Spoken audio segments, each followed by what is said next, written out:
احط الفاليو دي بعدين كم الريكشن اللي عليها طول. هل ال 21 اصغر من المينيموم؟ المينيموم اللي هو بقى 65، لو اصغر هيبقى بدل نخلي المينيموم هو ايه؟ ال 21 وهكذا. كده هتحط ال 78، هل ال 78 اصغر من 21؟ لا، يبقى مش هيعمل حاجه، هو مش هينفذ حاجه غير لو الكونديشن دي اتحققت. وهكذا. هو في النهايه دايما محتفظ باصغر فاليو المتغير اللي اسمه ايه؟ في حد مش فاهم؟ تاني معلش. تاني. بص كده، انا دلوقتي عندي مجموعه ارقام خلاص بعيدا عن الحدود. عايز اعرف مين اصغر، فانا هعمل ايه؟ هفترض ان اول رقم شفته ده هو ده اصغر حاجه. وعدي على ارقام واحد واحد، لو لقيت حد اصغر من اللي معاك يبقى اشطب على اللي معاك وخد. انا دلوقتي هروح عند 63 هي اصغر من اللي معايا. تمام، يبقى انت دلوقتي مينيمم اصغر حاجه شفتها دلوقتي 63. وبعدين تكمل لقيت 21 هل هي اصغر من المينيمم اللي معاك؟ يبقى انت خلي المينيمم 21 وهكذا. 78 هل هي اصغر من المينيمم؟ مش هتعمل حاجه، انت دايما محتفظ باصغر فاليو. تمام. نفس الكلام في الماكسيمم، لو حد هيعملها بس يعني ايه يعكس بس. بعدين لو لقيت حد اكبر من اللي معايا هعمل ايه؟ ريبليس. تمام؟ في حد عنده مشكله في الكلام ده؟ ممكن حتى تتعمل جوه نفس الفور لوب. ممكن اعرف متغير ماكس واقول برضه انيشالي كده اقول جوه الاي وزيرو. ولو بعد كده لقيت حد اكبر من الماكس او لقيت حد اكبر من الاي وزيرو يبقى ايه ريبليس الماكس.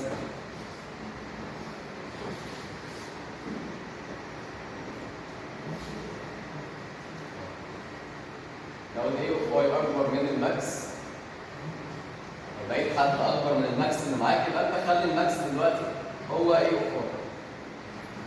بس ممكن تعملها جوه نفس الموبايل وانت بتعدي على الارقام تقارن الرقم ده بالمينيموم وتقارنه بالماكسيموم. لو محتاج تحديد المينيموم او الماكسيموم تعمل جوه بس. في حد مش فاهم المساله دي؟ انا هنرد بتاع بس في حد مش فاهم كده.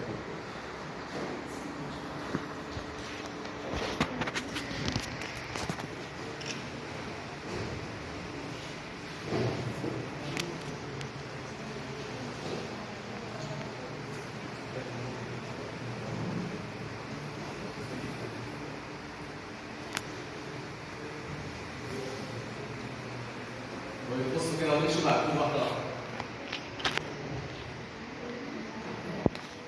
اول حاجه عرفت المتغير او الفاريبل الاري اسمه ايه؟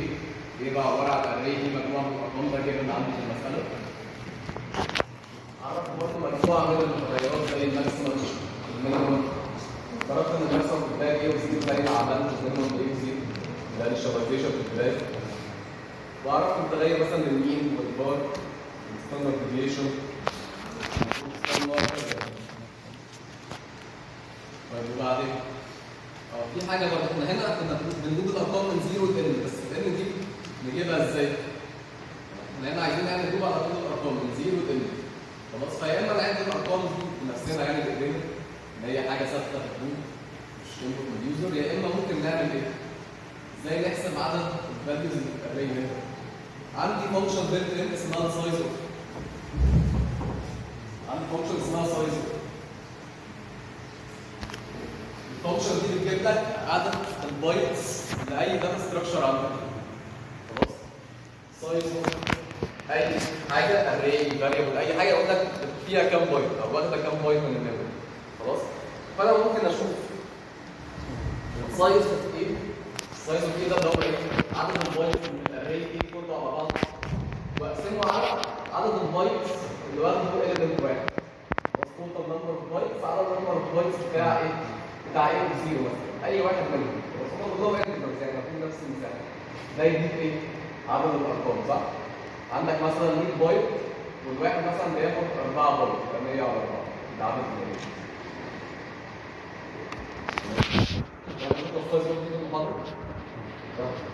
تمام.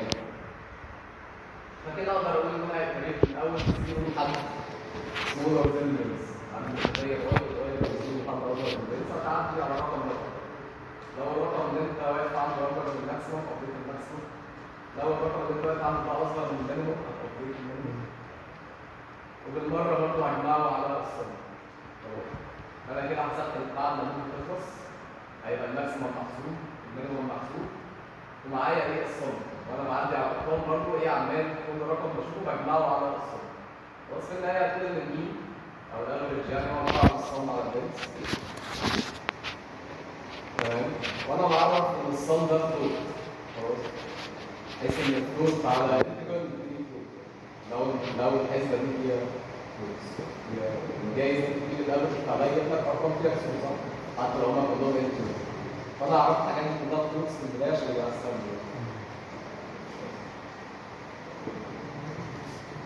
بعد كده بعد ما جبت المين عملت جروب ثانيه دي علشان احسب الفاريبلز. عندي على الارقام كلها بزود على البار اللي انا عامله كويفيشن بزيرو. في كل iteration هزود عليه ايه؟ زي ما شرحنا هي اي اي ماينس مين سكوير. وفي النهايه بتقسم الكلام ده على الدنس برضه علشان تطبقي المعادله اللي هو مديها لك. يبقى انت كده حسبت الفاريانس جبت السكوير روت، يبقى انت كده جبت السكوير روت. تطبع بقى ايه الكلام ده.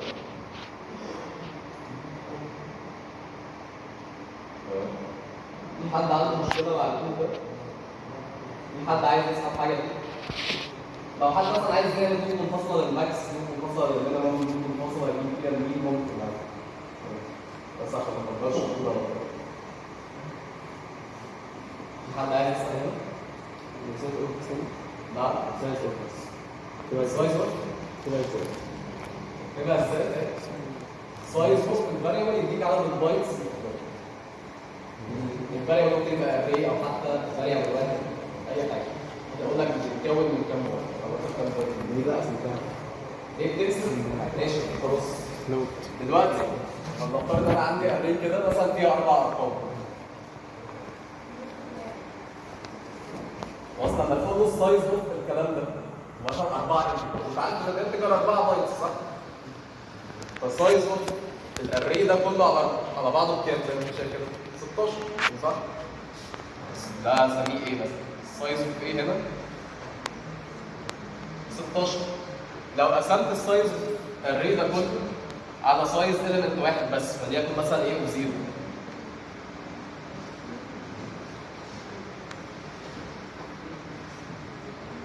اللي هي 4 ده كله يديك ايه؟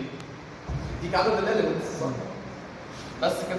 فانا بدل ما اعدهم بايدي يعني بقول له هات لي السايز بتاع ده كله واقسمه على السايز بتاع واحد بس عشان ايه؟ ممكن تبقى سايز اوف فلوت صح؟ بدل اي زيرو عشان انا معرفهم فلوت.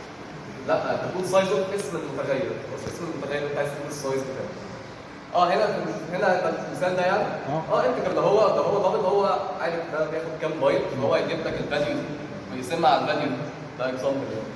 تمام. ايا كان نوع المتغير.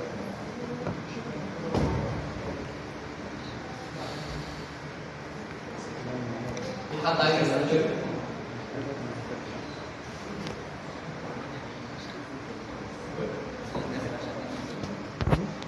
زي ما احنا ممكن نعمل بص معايا زي ما احنا ممكن نعمل اري من الانتجرز او الفلوتس او الدبلز، ممكن نعمل برضو اري من الاريز. خلاص؟ اري من الاريز يعني كل ايتم عندك في الاري الكبيره دي عباره عن اري صغير. مثلا ناخد مثال ده. لو عرفت 2 دي اري اسمها فاليوز برضو وكتبت كده 2 3 خلاص، ده معناه ان انا عرفت اري الاري دي السايز بتاعها 2. كل element في الاري دي كل element في الاري السايز بتاعها 2 عباره عن اري السايز بتاعها 3. بس يبقى انا كده عندي اري مكونه من حاجتين صح؟ طيب ادي الكيرلي بريس زي وعندي حاجتين. ايه هما الحاجتين دول؟ كل واحده منهم عباره عن اري برضه. خلاص السايز بتاعها 3. ده معنى النوتيشن دي، او ممكن نعتبرها زي ماتريكس. عندي 2 روز و3 كولومز. خلاص؟ بس يعني مش شرط تربطها في دماغك بالماتريكس ان انت ممكن يبقى عندك اري من اي حاجه بالمنظر ده. خلاص هو في النهايه المنظر ده عباره عن ايه؟ عباره عن اري خلاص بس مفيش ما يمنع ان كل element مثلا الاري الصغيره دي عباره عن اري هي كانت مثلا عندك 3 دي اري مثلا خلاص وهكذا. بس احنا كنا عندنا شيء حاجات A to B بس خلاص. فالنهايه عباره عن ايه؟ عن اري. اري ده مكون من كام؟ من حاجتين، والحاجه الواحده عباره عن اري فيها ايه؟ داتا اري.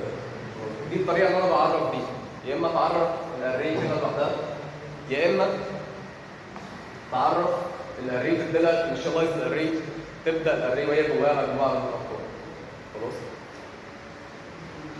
احنا زي ما هنا كنا بنعرف الاري وما بنحتاجش نديله عدد. لو انا مثلا انا بعرف اقول كده اري برضه كده مثلا انت فاليوز وما حددتش سايز،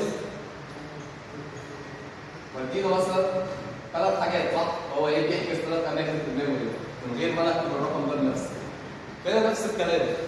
لو انا شلت دي كده مش هيجرى حاجه برضه خلاص، ليه؟ لان انا بقول له اري ما قلتلوش فيها كام element، بس هو شايف ان هو بين الكيرل برنسس فيه ايه؟ في حاجتين. خلاص. دي طريقه برضه ينفع علشان هو يسميه الاري. تمام؟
السؤال رقم 7 بيقول لي ايه؟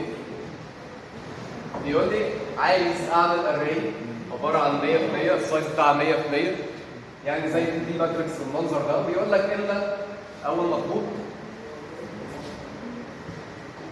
هتبدا الاري ارقام من الواحد للالف. خلاص؟ ارقام رقم. تمام؟ ده اول مطلوب. تاني مطلوب عايزك تعمل ايه؟ بيقول لك هتعد عدد الاكسبتد فاليوز. طب ايه هم الاكسبتد فاليوز؟ بصوا معايا. الاكسبتد فاليوز هي اي فاليو اكبر من كل النيبرز بتوعه. خلاص؟ يعني مثلا انت هتعدي على كل فاليو في الاري او في الماتريكس يعني وتقارنها باللي حواليها، لو لقيتها اكبر من كل اللي حواليها يبقى تزود العدد واحد. احنا عندي كاونتر. خلاص؟ عايز اعد الاكسبتد فاليوز. هو معرف لك الحاجه الاكسبتد دي عباره عن ايه؟ عباره عن فاليو اكبر من كل اللي حواليها.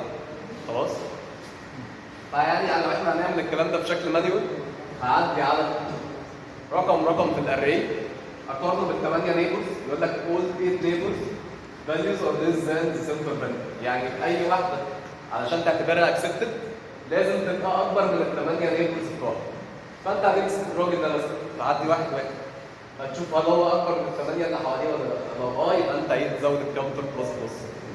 عديت مثلا على الاليمنت ده بصيت على اللي حواليه لقيت في حد اكبر مني، مش هتعمل حاجه تنقل على اللي بعده. خلاص؟ يبقى انا هعمل ايه؟ هعدي على واحد واشوف الشرط ده متحقق ولا لا.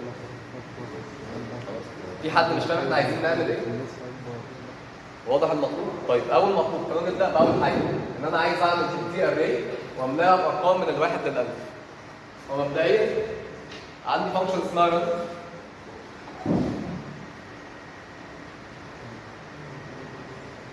الفانكشن دي لو انت ملكتها بترجع لك رقم عشوائي من الزيرو لحد راند ماكس. ده حاجه متعرفه على حسب كل كومبايلر، بس تقريبا اقل حاجه دي 32000 وشويه. خلاص؟ هي نفترض ان هي كده يعني من زيرو لحد رقم ماكسيمم معين. خلاص ده لو انت قلبت الفانكشن اسمها راند دي. تمام؟ انا عايز كل مره ابدا الفانكشن اسمها راند دي تديني رقم ما بين الواحد والالف. خلاص؟ لو انا قلبتها زي ما هي كده وخزنت جوه الاري ممكن يطلع لي فاليوز كبيره صح؟ او فاليوز حتى اصغر من الواحد، يطلع لي زيرو. تمام؟ فانت ممكن تعمل ايه؟ لو انا مثلا عايز اعدي كده على كل ايلمنت جوه الكود دي اري. خلاص؟ تعالوا نعمل كود تعدي الاول على كل ايلمنت في الكود دي اري وبعدين هنشوف هندي لها فاليو عامله ازاي باستخدام الراند فانكشن. تمام؟ طيب ازاي نعدي على كل ايلمنت في الكود دي اري؟ عاملها ازاي؟ اعمل فور لوب. انا هنا مثلا عندي اهو اعرف array 100% ودي array 100%. تمام؟ يعني عندي الروز من الزيرو لحد 99 والكولومز من الزيرو لحد 99 صح؟ يبقى انت ممكن تعمل فور لوب. اصلا هنا قلنا array 100% يعني ايه؟ يعني عندي array السايز بتاعها 100. تمام؟ يبقى انت هتعدي على كل ايتم في الاري دي من اي بزيرو، اي اصغر من 100، اي بلس بلس. يبقى انت في كل iteration من الفور لوب دي انت واخد element واحد من الاري الكبيره صح؟ اهي بصوا كده. تعالوا هايلايت كل ايتم في الاري اهو.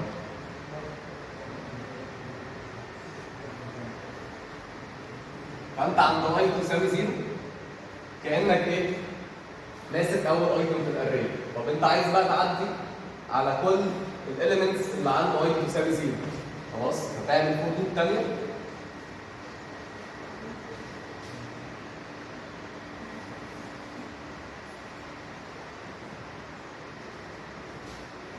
يبقى عند الاي تساوي زيرو انت عايز تعدي معاها عند 0 0 0 1 0 2 0 3 وهكذا. خلاص؟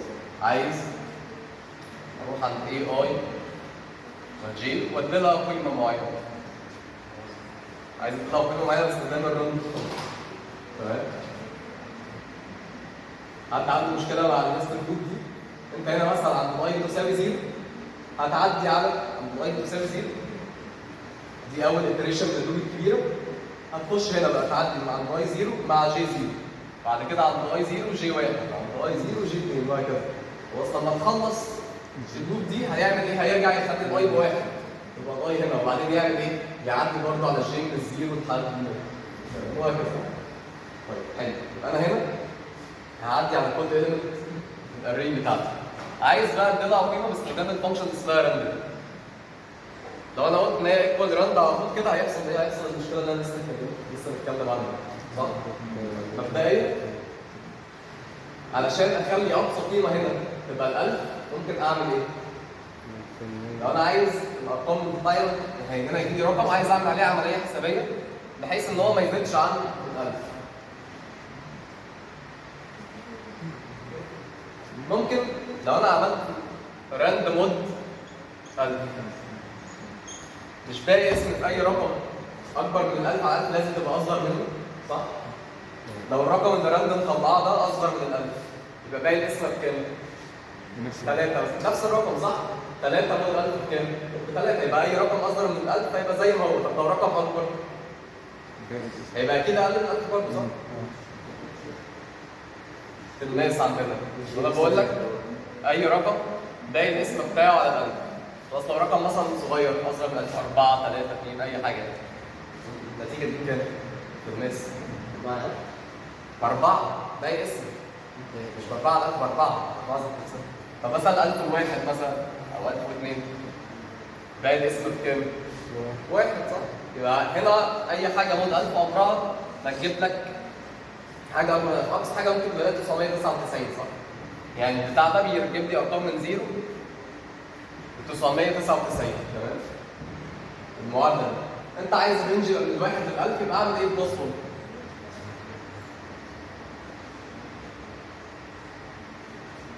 تمام؟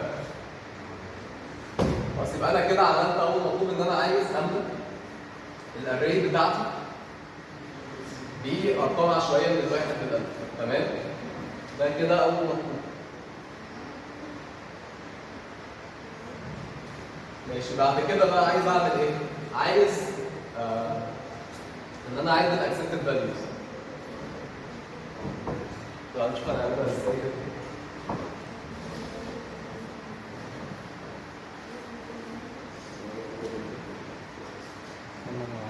اول جزء بس في حد عنده فيه مشكله ولا متلخبط فيه؟ احنا خدنا لسه الكورس المره اللي فاتت صح؟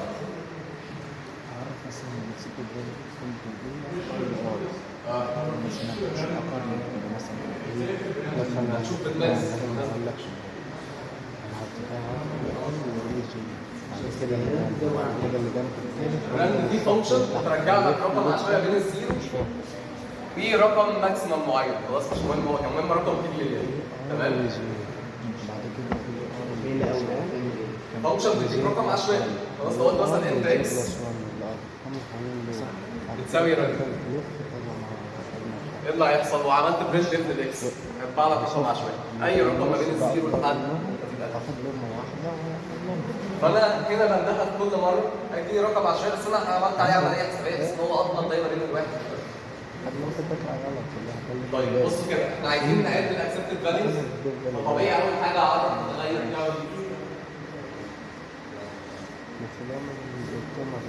كاونت بزيرو. المتغير كاونت بزيرو ده انا هعدي كل مره الاقي اكسبتد فاليوز هعمل ايه؟ هعمل مصفوف. تمام؟ طيب بصوا كده اول حاجه لو محتاج اعدي على كل الارقام يبقى اعمل ليست لوبس عادي، يعني اي من الزيرو حتى اي اصغر من 100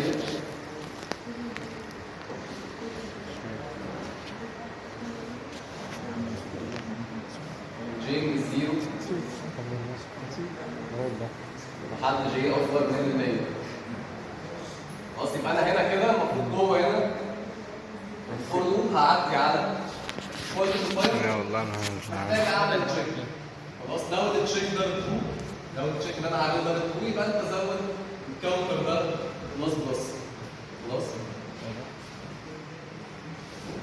طيب بس في حاجه هو هنا بيقول لك انت عايز تتاكد لو اي رقم تعدي عليه لازم يبقى اكبر من ال 8 نيبلز اللي حواليه صح؟ الارقام اللي هنا على الحروف هنا بصوا كده الارقام اللي على الحواف هنا هل هي دي 8 نيبلز اصلا؟ لا. الارقام اللي على الحواف هنا مالهاش 8 نيبلز صح؟ مفيش 8 حواليها، مثلا الرقم اللي فوق على الكورنر ده ملوش 8 نيبلز، دي بس 3. فانت ممكن تستبعد بدل ما تبدا من الرو 0 ابدا من الرو 1، وبرضه بدل ما تنتهي بالرو 99 لا خليك لحد الرو 98 بس. خلاص يعني هتسيب الرو اللي فوق خالص وتسيب الرو اللي تحت خالص، نفس الكلام برضه تسيب اول عمود وتسيب اخر عمود. ليه؟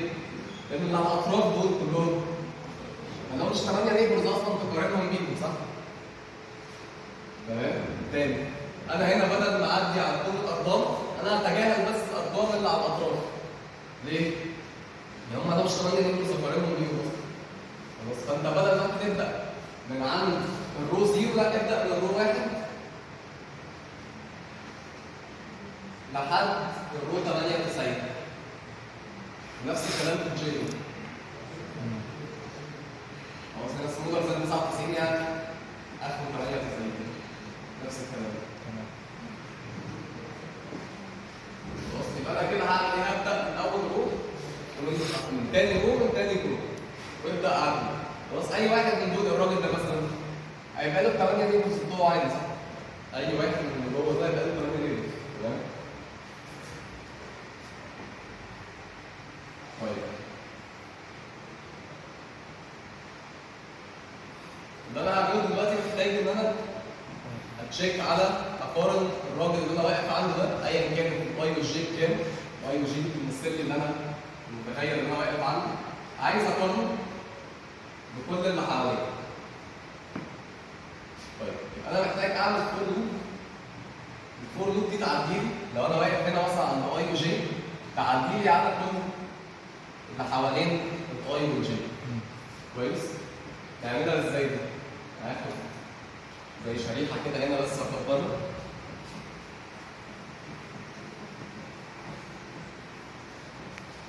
لو انا واقف عند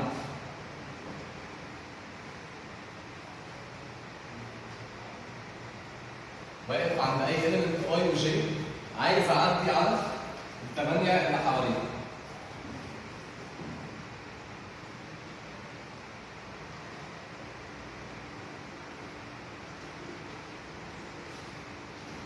كويس؟ اعمل ايه؟ انا محتاج فول، شايف ده برضه عندي زي ماتريكس كده عايز اعدي عليها. وانا ازاي بعدي على الماتريكس؟ بعدي عليها باثنين نستد لوبس صح؟ يعني انا المفروض في الحته دي كده يبقى عندي اثنين نستد لوبس. فليكن المتغير اللي هعدي بيه على الروز اسميه مثلا ام اي نيبوس بتوع اي، المتغير اللي بعدي بيه على الجي اسميه ام جي. طيب الام اي دي بتتغير من كام لكام؟ حد يبص يقول لنا. الام اي دي المتغير اللي عدي بيه على النيبوس بتوع اي وجي. بص انا لحد هنا تحت جوه النستد لوب دي، انا هنا دلوقتي واقف على اي وجي معينه. حلو؟ الام اي دي الرينج بتاعها من كام لكام؟ ايه علاقتها بالاي؟ بالظبط. الام اي دي بتبدا من اول الاي ماينس 1 لحد الاي بلس 1. تلاقي هنا بقى سمبر زي ما ايكوال اي بلس 1 صح؟ والان جي دي الرينج بتاعها من جي ماينس 1 لحد جي بلس 1 صح؟ جي ماينس 1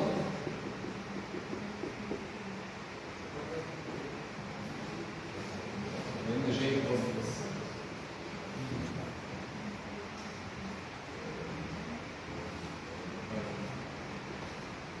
انا كده دلوقتي اللوب دي هتعمل ايه؟ هتعدي لي على كل الارقام اللي في المربع.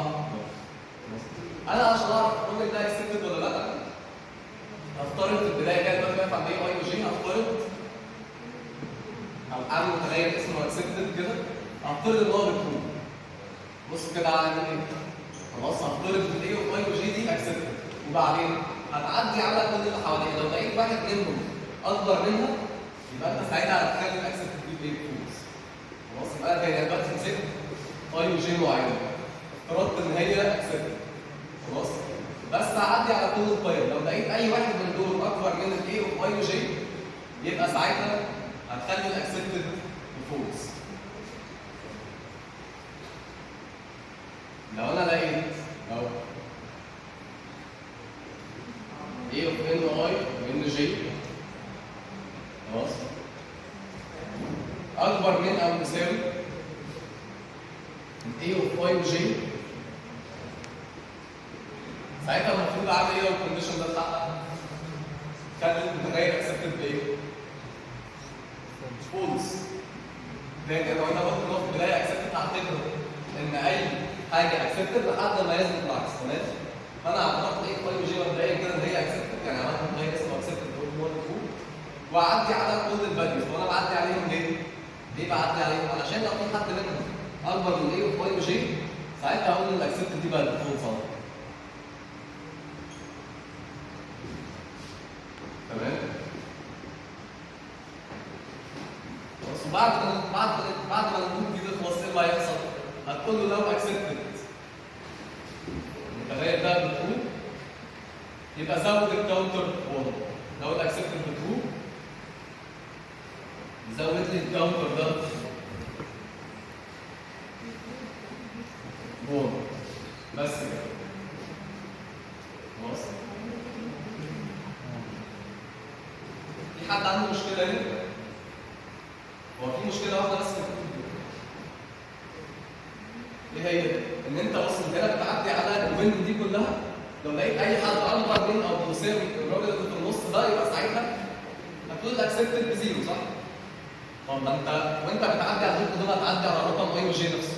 أنت بتعدي أوريدي من أي ماينس 1 لأي بلس 1 وجي ماينس 1 لجي بلس 1. أنت هتعدي على الرقم ده ذات نفسه صح؟ فأكيد لما تيجي في الحتة دي هيلاقي ان الرقم بيساوي نفسه يخلي دايما الاكسبتد بزيرو. تمام؟ فاهمين المشكله؟ ان انا اوريدي بعدي على الرقم ذات نفسه، فانت ممكن تحط هنا كونديشن كده. تقول له لو الاي ايكوال ان اي اند j ايكوال ان جي ما تعملش حاجه كونتينيو. خلاص؟ وانا ممكن ما اكتبش الكونديشن واشيل الايكوال اللي تحت اللي هو في الكونديشن بتاع اف دي؟ لا تحت الاف اللي تحت. ايوه في يساوي فيه. ايوه ممكن هو اشيلها. بيقول لك انت عايزها تبقى دايما اكبر منهم، فانت لو لقيت اي حد اصغر منها او بيساويها يبقى دي مشكله هتكون الاكسبتد بزيرو. هو بيقول لك لازم يبقى كل عليها ليس ذان اكسبتد فاليو، لازم كلهم اصغر. فانت هتعدي على واحده لو لقيت حد اكبر منها او بيساويها يبقى دي مشكله. تمام ماشي. بس حد عنده مشكله ولا كمان كده كده لسه هنرن الكود لسه موجود، بس في حد مش فاهم الفكره اللي احنا عملناها دي.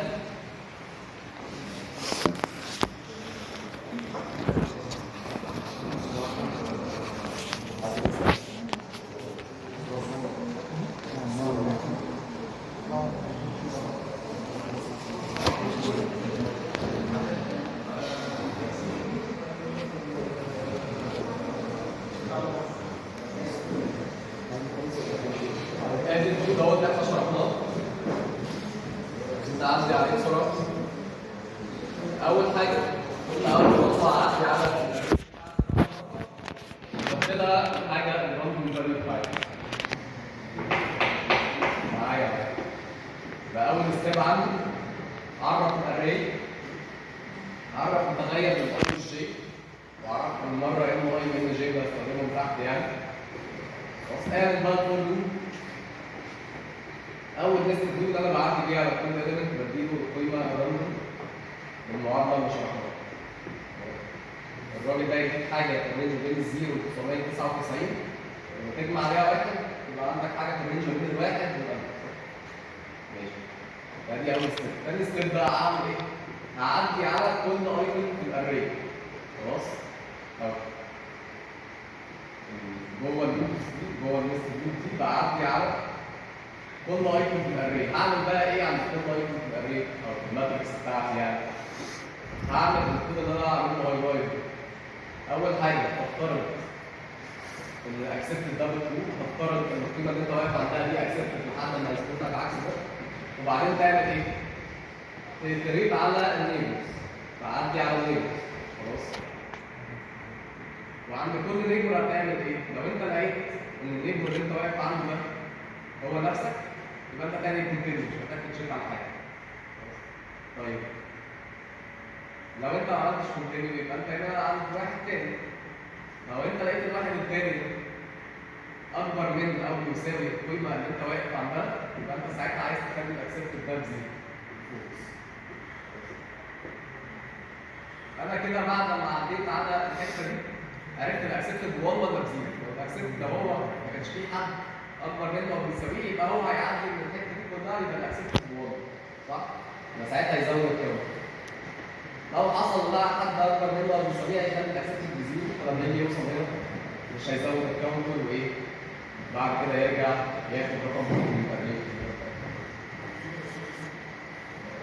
في النهايه طبعا بعمل الكاونتر بره الكاونتر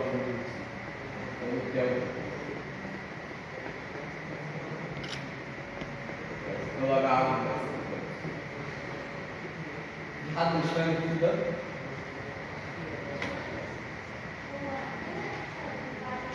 حاجه انا عملت كده حتى البريك هو لو لقى واحد باص يبقى خلاص ممكن يطلع بريك بره مش محتاج يكمل.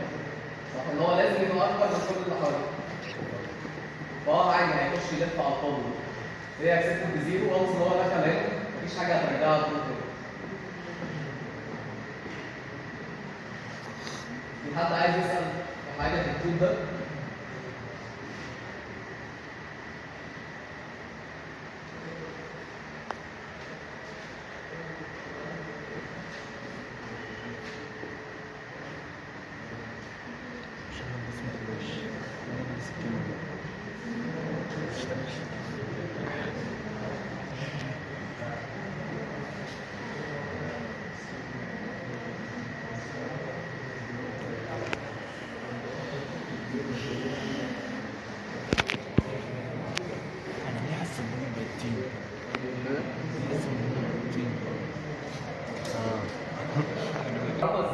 زي ما عرفت اي اري اري من انتجرز مثلا اكتب هنا الداتا تايب الاس، وبعد كده ما بين بريسز اقول ايه هي الحاجات اللي هتبقى جوه الاري، مثلا ايه كوما بي كوما سي، يعني اول ايتم في الاري او اول اليمنت القيمه بتاعته ايه، الثاني بي الثالث سي. ممكن اعمل كده او ممكن بطريقه ثانيه اكتب السترنج على بعض كده، اكتب نص على بعض خلاص، هو هيفهمها هي هيتخزن في الميموري كل كاركتر في مكانه خلاص.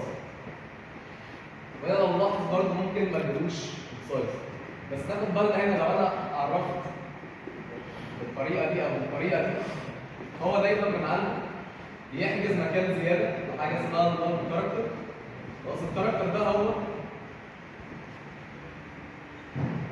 اللي بيوضح لاي فانكشن هنستخدمها نهايه السترينج خلاص. هو بيخزن في الميموري، انا قلت له حاجه بالمنظر ده كده شورت تكست بيساوي ايه بي سي، هيحجز 4 اماكن في الميموري مش 3، هيحجز 4. هيحط هنا اي بي سي، في المكان الرابع هيحط النون كاركتر هو الاصل بتاعه بزيرو. تمام. طيب زي برضه عملنا 2 دي اريز في الانواع اللي فاتت، ممكن نعمل 2 دي اري في السترينج خلاص. شور نيمز 2، يبقى انا عندي اري مكون من حاجتين صح، كل حاجه منهم عباره عن ايه؟ عن سترينج، او اللي هو كل حاجه منهم عباره عن اري كاركترز السايز بتاعه 10 خلاص. يبقى انا حاجز لكل سترينج راح احجز لهم كلهم نفس السايز. تمام. حاجز لهم ايه 10 خلاص. فهنا هنلاحظ فعلا ان كل السترنجات اللي هنا دي فعلا اقل من 10 كاركتر. تمام. بالنظم اقل من 9. تمام. يبقى شورت نفس اللي فات بالظبط، شورت نيمز بين سكوير براكتس 2، يعني عندي اري مكون من حاجتين كل حاجه منهم عباره عن ايه؟ عباره عن سترينج او اري كاركتر خلاص. ادي اول ايتم اللي هو احمد، ثاني ايتم محمد. تمام. ممكن برضه كنت وانا بعرف الاري ده اري سترينجز ان انا احط السايز بس بتاع السترينج اللي الواحد محتاج يحجز له قد ايه، واسيب ده فاضي ان هو شايف ان في حاجتين هنا عندي. تمام. شايف ان انا عندي هنا ايه؟ حاجتين بقيت بريس يعني، وانا هعمل فيجواليزيشن في الموضوع. تمام. طيب دي الطريقه اللي انا بعرف بيها سواء سترينج او اري سترينجز خلاص. دي بقى مجموعه من الفانكشنز هخليها المفروض اللايبرري بتاعت سترينج دوت اتش، ممكن استخدمها مع السترنجات. عندي حاجه اسمها جيت اس، ده بيقرا سترينج من الانبوت خلاص. جيت اس ده بياخد لاين كامل من التكست من اليوزر خلاص، على عكس السكان اف بياخد بس ويبسط الوايت سبيس خلاص. فدي طريقه هياخد بيها الانبوت بدل السكان اف اسمها جيت اس. اخدنا حاجه اسمها سترينج كوبي، ده بينقل القيمه جوه سترينج معين يخزنها في سترينج تاني خلاص. انا مثلا عرفت شور ايه كان في اي بي سي، عايز انقل الحاجه اللي متخزنه جوه الاري ايه احطها جوه الاري بي، يبقى استخدم فانكشن اسمها ستير كوبي دي، وادي له اول حاجه الديستنيشن المكان اللي هيروح له الداتا، وبعد كده السورس اللي هو المكان اللي جاي منه الداتا خلاص. فبي كوما ايه يعني الكود اللي في الايه حطه عند البي خلاص. لازم طبعا تبقى معرف الاري اللي اسمه ايه والسترنج اللي اسمه ايه، ومعرف السترنج اللي اسمه ايه قبل ما تبدا. عندك حاجه اسمها سترينج، ده بيلزق اثنين سترينجز في بعض يديك سترينج جديد. مثلا عندك سترينج اي بي سي وسترينج اكس واي زد، عايز تعمل واحد كبير عباره عن اي بي سي اكس واي زد، تقدر تستخدم الفانكشن اسمها سترينج، تديله الاي والبي هيلزقهم جنب بعض، تحط الاي جنب البي وصلت في السترينج الجديد. تمام. بعد كده عندنا سترينج لينس، دي بتجيب لك عدد الحروف اللي جوه اي سترينج. هنا مثلا لو انا قلت حجزت شور اس وحجزت مكان للحرف تمام، وقلت مثلا الكلام ده هاصاين دي مثلا اي بي سي تمام، ادي اول ستيب. لو جيت قلت له سترينج لينس او الفانكشن بتاع سترينج لينس بيعمل لك ايه؟ بيعد لك عدد الحروف اللي جوه، هو ملوش دعوه انت حاجز كام مكان في الميموري، هو انت عندك هنا في السترينج 3 حروف، يبقى الراجل ده هيديك 3 خلاص. فانت هنا عايز حجزت مكان في الميموري اكبر من اللي انت محتاجه، لان الميموري عندك حاجزها كده A B C، في هنا اللي هو نون كاركتر والباقي ده كله فور خلاص.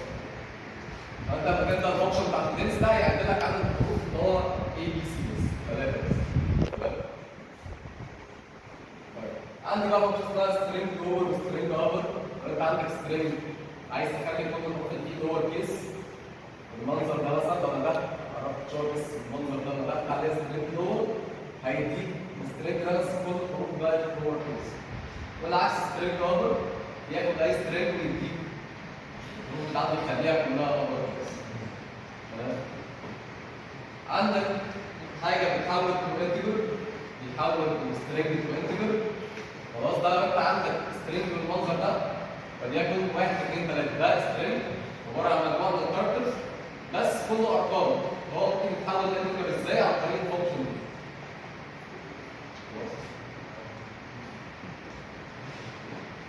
واخر حاجه عندك فانكشن بتقارن تو سترينجز. لو انا عندي سترينج A و B ما ينفعش اقول لك A ايكوال ايكوال B، لو انا عايز اشوف السترينجين دول بيساووا بعض عباره عن اريز استخدم الفانكشن دي.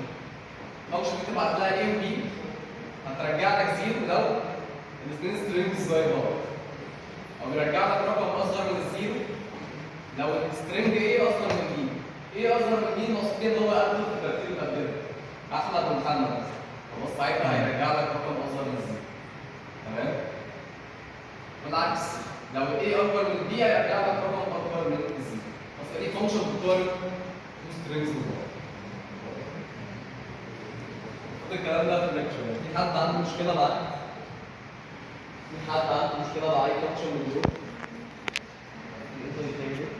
نعم؟ دي ده بياخد بص هنا عندك عرفت اهو الري كاركترز صح؟ الكاركتر الاولاني واحد الثاني اثنين اللي بعده ثلاثه، ده مش سترينج، ده مش انتجر. لو انا عايز اعمل اي عمليه حسابيه اصلا اضربه في اثنين اقسمه على حاجه عامل ازاي؟ يعني ده سترينج لوحده كده ما ينفعش تتعامل معاه صح؟ ما ينفعش اضربه في اثنين. فانت تستخدم الفانكشن دي وتخزن القيمه اللي راجعه لك هنا في اكس مثلا. خلاص يعني ده اللي انت عايزه. تمام؟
لازم المفروض يطلع لك يعني. بص نفس السترنج بس كل كلمه كمبيوتر بتحط مكانها كلمه بروجرام. فطبيعي لو انا هعدي على حرف لو لقيت الحرف ده ملوش دعوه بكلمه كمبيوتر يبقى هعمل ايه؟ نزله زي ما هو مش عايز اقول حاجه. طيب فدي احنا عايزين نعملها بالكود يعني خلاص. فانا هعمل ايه؟ انا هنا بعمل لوب بعدي على اري فطبيعي محتاج اندكس محتاج متغير وليكن اسميه مثلا الانبوت اندكس ان اندرسكور اي. اصل المتغير ده في البدايه بزيرو خلاص بيشاور على اول رقم في الاري في الانبوت. وهعمل متغير تاني اندكس برضه بس ليه الاوتبوت اري اسميه مثلا اوتبوت اندرسكور اي اللي هو اوتبوت اندكس. والراجل ده يشيل بزيرو خلاص. المتغير ده بيمثل ايه؟ بيمثل لك المكان او الاندكس بتاع المكان اللي عليه الدور اللي انت تكتب فيه. في البدايه خالص اول ما البروجرام يبدا المتغير ده بصفر. المكان اللي عليه الدور انك تكتب فيه هو اول مكان اللي هو الاندكس 0 صح؟ فانت هتعدي من اول اندكس واي بتساوي 0 خلاص؟ عندك احتمال من الاثنين. عندك احتمال من الاثنين. يا اما الانبوت سترينج عن المكان اللي انت واقف عنده ده مش بيساوي حرف السي او مش بيساوي اول حرف في كلمه كمبيوتر اللي هو الاري اللي اسمها كيبورد يعني لا يساوي كيبورد بزيرو. ساعتها هعمل حاجه ايه هي الحاجه؟ لو مش بيساوي حرف السي يبقى انت محتاج تنزله زي ما هو صح؟ طيب واكس هنشوف لو بقى يبدا الحرف السي محتاجه تشيك ومحتاجه اعمل حاجات يعني خلاص. بس مبدئيا هنا خلينا ماشيين واحده واحده كده نقول مع بعض. لو الانبوت اس عند الاندكس ده الاندكس واي ده مش بيساوي السي يبقى انت هتعمل ايه؟ اول حاجه اكتب الحرف ده هنا صح؟ يبقى اول حاجه اكتب الاوتبوت اس.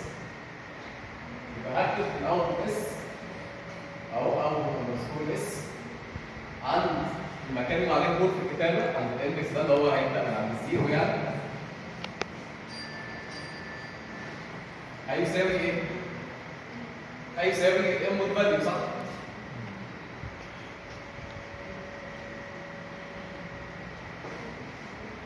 طب خلاص نقلت الرقم ده نقلت الفاليو هنا حطيتها هنا بعد كده هعمل ايه؟ هحرك المتغير ده بواحد علشان تسكان الحرف اللي عليه الدور وخلي هنا الحرف اللي عليه الدور في الكتابه يبقى بواحد صح؟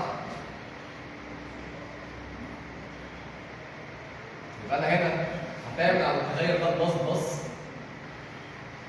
وهتعمل على المتغير ده هو كمان بلس صح؟ فانا هنا هكتب كده الانبوت اندكس ده هعمل له بلس الاوتبوت اندكس هو كمان هعمل له بلس. معايا حد كده؟ حد مش معايا لحد دلوقتي؟ الاندكس ده بيمثل الكاركتر او الاندكس المكان اللي عليه الدور في الكتابه. لما اجي اكتب فين؟ تمام انا بكتب حرف بعدي بكتب حرف. طب فين المكان اللي اكتب فيه في الاوتبوت؟ فانا اندكس عند اوتبوت تمام؟ اول حاجه اكتب عند اوت اي خد الحرف زي ما هو مشي البوينتر او المتغير ده مشيه بواحد ومشي ده بواحد. طيب وبعدين هعمل ايه؟ هدخل في الاف كونديشن تاني خلاص كده الكلام ده كله جوه وايل لوب كبير. لان ده كله جوه وايل لوب كبير. هروح عند الاي. هل الانبوت سترينج عند الانبوت اي عند الاندكس ده مش بيساوي كيبورد بزيرو؟ لا برضه حرف الاي ده مش سي يبقى انزله زي ما هو. خلاص؟ تعمل ايه؟ تزود ده بلس وده بلس يعني دلوقتي انت واقف هنا. وهكذا تفضل تعمل كده لحد امتى؟ اهو نزلت حرف ال بعد كده عملت بلس وهتشيك تاني. بص هنا بقى اهو بقيت دلوقتي واقف على حرف السي الكونديشن ده مش هيتحقق صح؟ طب عايز اعمل ايه هنا بقى؟ لو انا واقف عند حرف السي محتاج اعمل ايه؟ دخلت جوه الاس يعني محتاج اعمل كذا حاجه. اول حاجه ابدا اتشيك من اول الحته اللي انا واقف فيها دي لحد 8 حروف قدام اللي هو مش بيساوي الكمبيوتر، يعني ممكن اكتب هنا كده مؤقتا كده هعمل تشيك خلاص. طيب وبعدين بعد ما اعمل التشيك عندي احتمال من الاثنين، يا اما كان التشيك ده هيجيب لي متغير اسمه كي وورد فاوند، يا اما كي وورد فاوند ده 1 يا اما كي وورد فاوند 0.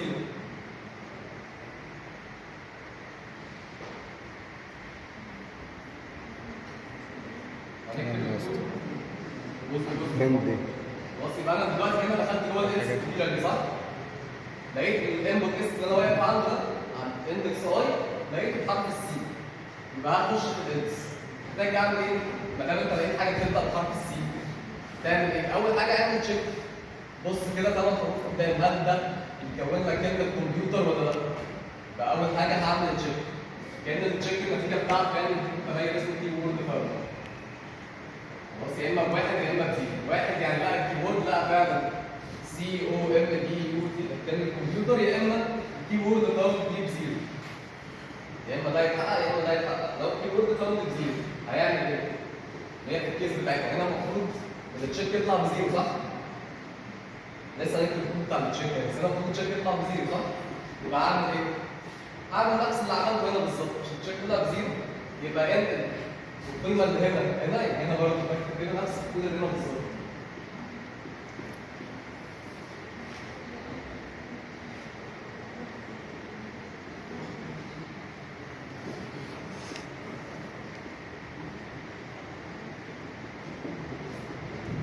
بعد كده زود الاوتبوت اي ده بلس بلس والانبوت اي ده زوده برضه هو كمان بلس بلس.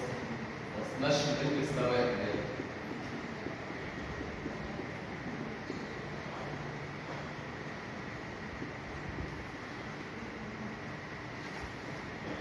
خلاص يبقى هنا اللي هيحصل ايه؟ هيعمل الكلام ده بص نفس الكود اللي هنا بالظبط. يبقى ينزل حرف السي زي ما هو يزود بلس بلس هنا وبلس بلس هنا ويرجع للواي الكبيره تاني. خلاص حد مش معايا لسه هتكلم نشوف ايه حط بس الشكل ده. في حد دلوقتي مش معايا؟ كويس. وبعدين حرف الاو هينزل زي ما هو. خلاص اي حرف مش بيبدا بسي او اي حرف مش سي يعني هينزل زي ما هو لحد ما اوصل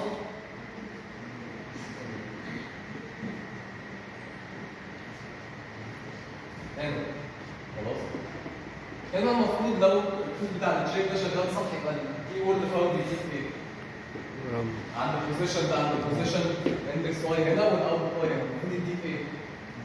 المفروض الكي وورد فاوند يبقى ايه؟ يبقى ترو صح؟ قلنا التشيك ده كانه هيعمل كود لسه هنكتبها يعني بس هو في النهايه المفروض يديك ترو. طيب ده هو ترو ايه اللي يحصل؟ ايه اللي يحصل؟ المفروض يحصل انت تبدا من عند الاندكس او الاي ده تبدا تعمل ايه؟ نحط بروجرام. تبدا تكتب بروجرام صح؟ يبقى انا هنا المفروض اعمل فور لوب تكتب لي كلمه بروجرام. الفور لوب دي هتعدي محتاجه متغير بيعدي من اول الزيرو لحد اللينس بتاع الكلمه. اول الزيرو لحد لسه كده 11. خلاص؟ يبقى اعمل فور لوب اسميها مثلا لغايه مثلا الريبليسمنت اندكس مثلا بيبدا من الزيرو لحد اصغر من اللينس بتاع الاري ده استخدم بقى سترينج لينس.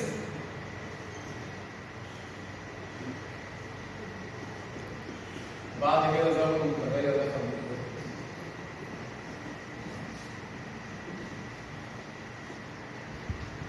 المفروض اعمل ايه هنا في كل iteration؟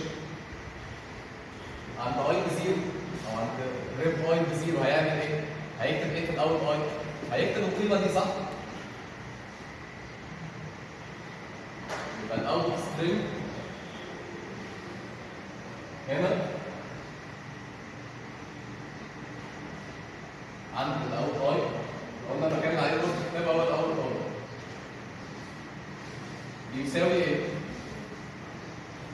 يساوي قيمه من الريبليسمنت، صح؟ اللي هو الريبليسمنت ترانسفورم. وبعد ما تكتب الحرف تعمل ايه؟ هتزود الاول اي ده يبقى بلس بلس. يبقى تاني بص الخطوط دي كده هنا دلوقتي لقيت ان الكي وورد بتاع الفاول، صح؟ عملت تشيك كده لقيت ان الكي وورد فاول. يبقى انا محتاج اعمل ايه ما دام انا لقيت الكي وورد بتاع الكمبيوتر؟ محتاج اكتب حرف البي بعدين حرف الار بعدين حرف الاو لحد حرف الجي، صح؟ يبقى اعمل لوب متغير بتاعه بيتحرك من اول الزيرو لحد ال 11 بحيث ان في اول مره تكتب حرف البي اللي هي ريد اوف زيرو، بعد كده تكتب اللي هو ريد اوف واحد، بعد كده ريد اوف اثنين وهكذا، صح؟ كل مره تكتب حرف من الريبليسمنت. هتكتبه فين؟ هكتبه فين؟ عند الاوتبوت اندكس، قلنا دايما الاوتبوت اندكس ده بيشاور على المكان اللي عليه الدور في الكتاب. يبقى اكتب حرف وحرك الاوتبوت اندكس الواحد. نرجع تاني نكتب حرف ويحرك الاوتبوت اندكس. طب بعد ما يخلص الكود، بعد ما يخلص الكود دي ايه اللي هيحصل؟ هيبقى عندك الاو بروجرامنج، صح؟ كل تريشن بيكتب حرف ومحرك لك الاندكس الواحد. التريشن اللي عليها دور يكتب الحرف ده حرف الار بعد كده يحرك ده بواحد لحد ما يوصل للاخر خالص. يبقى واقف كده خلاص، ده المكان اللي عليه الدور في كده يبقى ده الانبوت اندكس لسه واقف هنا. انت دلوقتي محتاج تعمل ايه بعد ما تخلص اللوب دي؟ زود الراجل ده ب 8 عشان تبدا تسكان او تبدا تكمل السترينج من بعد الكمبيوتر، صح؟ فانت عايز الخطوه اللي بعد كده اللي بعد اللوب تعمل ايه؟ تحرك الانبوت اندكس بتاعك. يبقى تيجي هنا كده تقول الانبوت اندكس بتاعك ده اجمع عليه كام؟ 8. خلاص ليه؟ مش هتعدي بقى الحرف الاول والانبوت دي خلاص انت عملت ريبليس بالراجل ده كله. خلاص انت عايز الانبوت اندكس بتاعك النقطه يبقى واقف هنا بحيث المره الجايه في الواي يجي يتشيك على مين؟ يتشيك على الراجل ده، صح؟ ويبدا بقى يعمل عليه نفس الكلام، يا ترى هو حرف السي ولا لا؟ لو لا هينزل زي ما هو، لو تبدا تعمل عليه التشيك. خلاص؟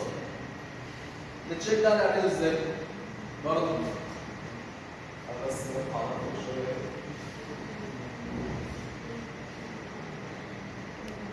تمام؟ برضه هنعمل ايه؟ هنسيبه في البدايه ان هو الكيبورد فاول والبول. نفس اللي عملته قبل كده، هفترض في البدايه ان الكيبورد فاول والبول. يا عم ده ابني. اعمل فور لوب المكان ما انت واقف 8 مرات، لان انت في الكمبيوتر دي ده اللينس بتاعها يعني. فاعمل فور لوب 8 مرات، ولو لقيت ان اي حرف من هنا ده هنا لو لقيت الفور لوب دي في اول التريشن مثلا هتقارن الحرف اللي هنا اندكس الانبوت اندكس دي 0 من هنا، وهنا انبوت اندكس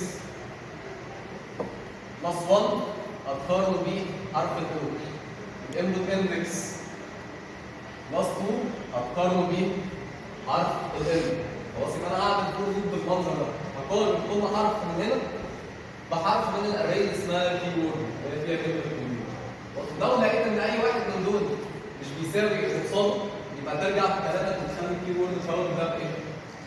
بزيرو، صح؟ بس الفكره اللي عملناها تفترض ان هو بتروح وتعدي حرف حرف. لو لقيت اي حرف فيه مشكله مش بيساوي بعض بتعمل المتغير ده تخليه بزيرو. خلاص انا هعرف هنا مثلا حاجه اسميها مثلا كيورد اندكس